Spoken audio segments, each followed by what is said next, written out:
The music changed everything. That's why nobody don't make love no more, because the songs don't tell you to make love, man. People don't want to make love no more. They want to get thrown against the dresser. Man, our mamas and aunties and uncles, they had songs that gave them instructions on how to make love.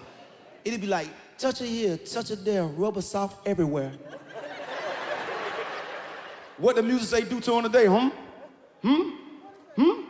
Grab her by the neck, kick her in the knees, put her on the floor, pick her back up. You ain't got no health insurance, go to sleep. You going to jail. That's 87 years. You going to prison, buddy. She still asleep. You going to jail. These girls don't want to make love. They want to do whatever the songs tell them to do. Future got a lyric in his song. We say, "I'ma put my thumb in her butt." What? And these girls like that too. How I know they like it? Because I was behind a girl one night. She gonna look back at me and say, "Wayne, can you please put your thumb in my butt?" I said, "Girl, turn around, stop talking to me." She was like, "Don't judge me, it's just something I like." I say, "I'm not gonna put my thumb in your butt." She was like, "Please." I say, "You begging? God, dog. Hey, I said, "Now don't ask me to do that." Hey! I said, "Girl, this smells like a Dookie Sage." I went to the bathroom and grabbed a Dial bar soap and struck it like a lighter. I said, "God, please don't let my thumbnail turn brown, Lord. Oh, Lord Jesus, please. Please don't let a mole come in my thumb.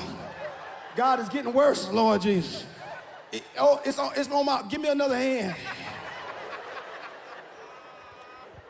That's why I judge guys with brown fingernails. They keep trying to laugh and ball his fist up at the same time. You a prophet, how you knew that? But the music different, man. Y'all think R&B music the same now? Y'all think it'll ever be the same?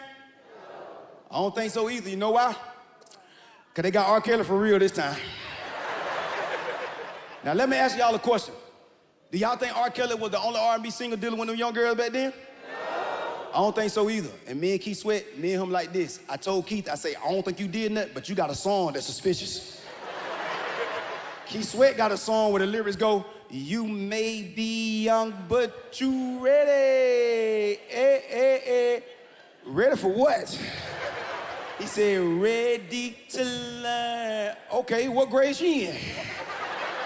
He said, "You're not a little girl, you a grown woman." Okay, who you trying to convince? He said, "Come take my hand." Well, she need help going across the street. So Keith Sweat, you're gonna have to remix that one. But I asked myself, man, I say, why did R. Kelly music grab us more than everybody's music? What was it about his music? I figured it out, y'all. His music, get this girl out of here, man. But I love my kids, though, man. If you love your kids, let me hear you say, "Hey." Hey. That's right. And if you love your kids and you want them to be successful when they grow up, keep it real with them when they're young. Pray it out. If you see something you don't like in them, if you pray it out, it'll leave. But if you ignore it, it's gonna grow with them like cancer.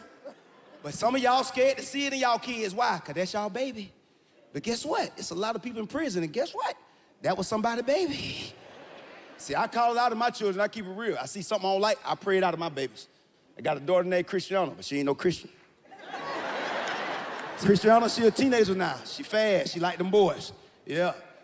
I ain't saying she a hoe, but hey.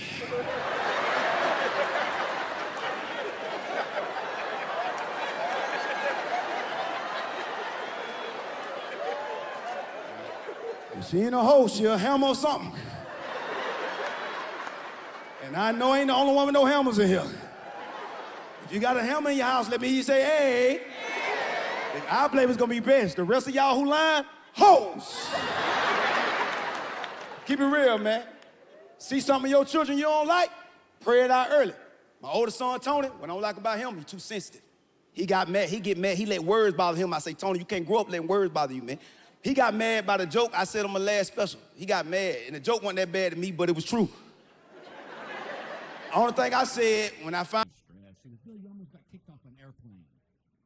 Good point. Well, here's what happened. I got on this airline. It was an early morning flight.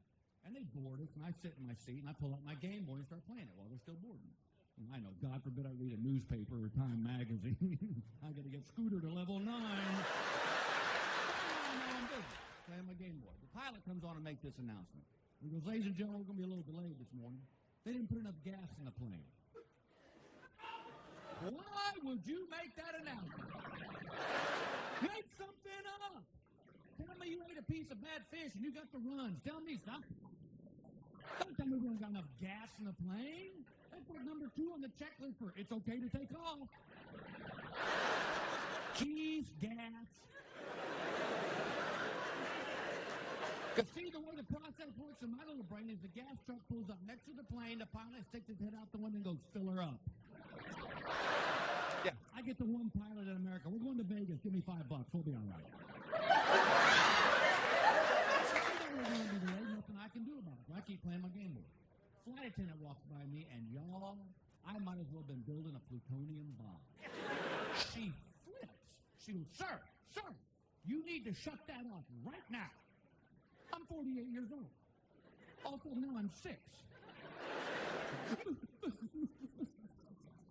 Get it off, this girl will die. I'll have to go back to level 1.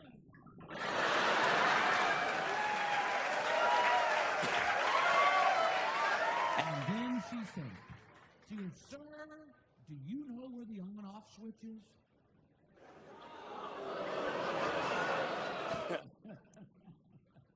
I said, ma'am, when I got up this morning, I didn't want to be a jackass. You just pushed my jackass button.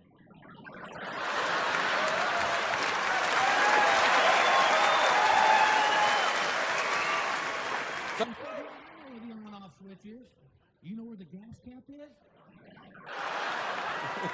And you know, a body cavity search isn't that bad if you just relax.